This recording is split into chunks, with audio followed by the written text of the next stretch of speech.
Israel's longtime Prime Minister Benjamin Netanyahu may well lose his position very, very shortly.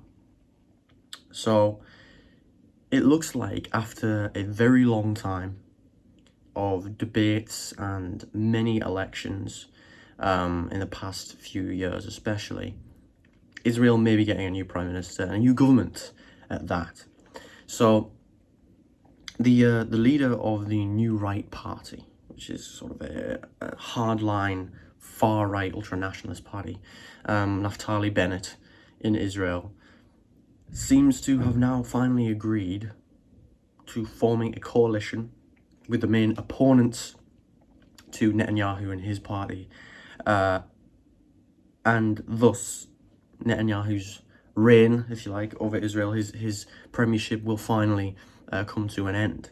Netanyahu has been the prime minister for a very long time, and for those of you that don't know, he is the longest serving prime minister in Israeli history, and he, of course, has a very, very, problematic is a huge understatement, position on Palestine, and he's been in charge of Israel during obviously the conflicts we saw recently and conflicts over the last few years. So this may come as a real breath of fresh air and may induce a sigh of relief into a lot of people. And I can understand why, because Netanyahu, he's been in office since 2009. Netanyahu has even tried to actually shift the blame of the Holocaust, the extermination, the mass genocide of Jewish people, the greatest tragedy of the 20th century,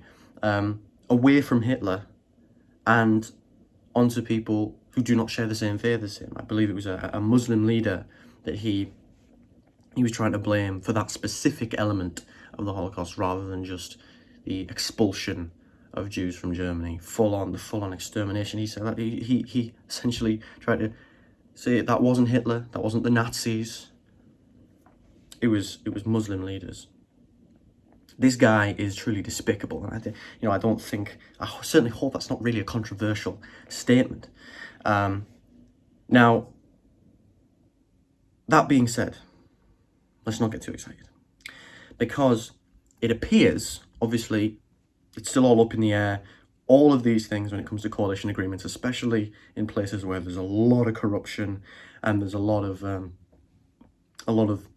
instability, like Israel, it's difficult to say what the actual sort of fine details of this new government's coalition agreement will actually be. But it seems as if Naftali Bennett will actually be forming, will be part of this government and even become prime minister, at least for a portion of the next full term, right, until the next general election. It looks like he may become prime minister for about 2 years, and then the leader of the main centrist opposition party will take over after that point. And interestingly enough, there was supposed to be a situation, a power sharing.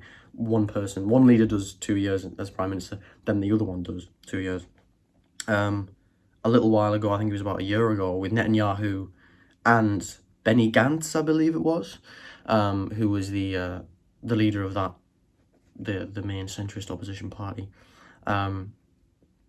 But that, of course, fell through. There's been a lot of speculation about what's going to happen, but unfortunately, Bennett is very, very right-wing. He totally opposes any idea of a Palestinian state.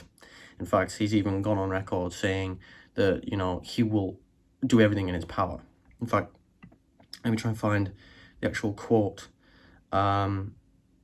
He said, I will do everything in my power to make sure they never get a state. So this guy is still shocking.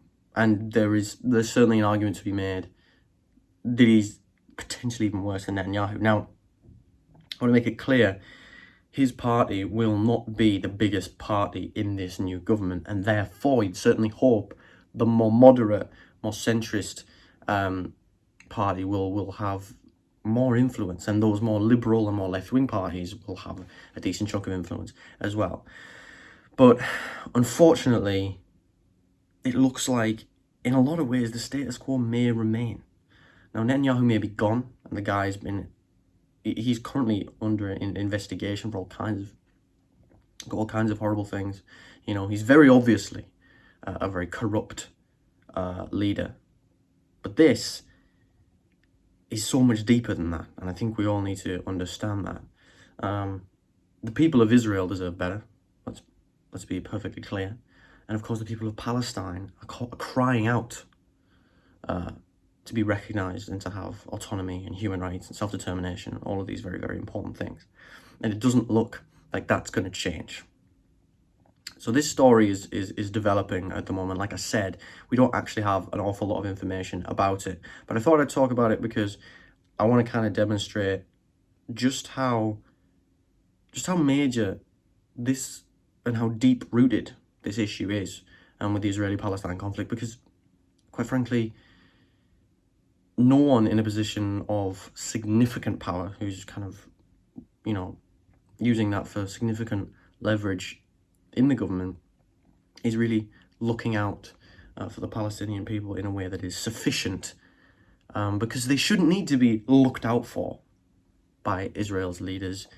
They should have self-determination. They should have the autonomy to look out for themselves. They shouldn't have to rely on the good graces of Israel. And of course, it's absolutely unfair and deeply unethical that there's such rife nationalism and corruption at the heart of Israeli politics when it comes to how that affects the lives of the Israeli people as well. So yeah, we'll hopefully we'll be able to kind of get more information about this in the coming days and the coming weeks. This story and the whole situation in Israel and Palestine is not something that we can just allow to be a moment. This has to be a period of change, perhaps a very gradual change, but change nonetheless, because otherwise a lot of people are going to be suffering, a lot of people are going to be denied their basic fundamental human rights, and we have to make sure that we do everything we can to stop that.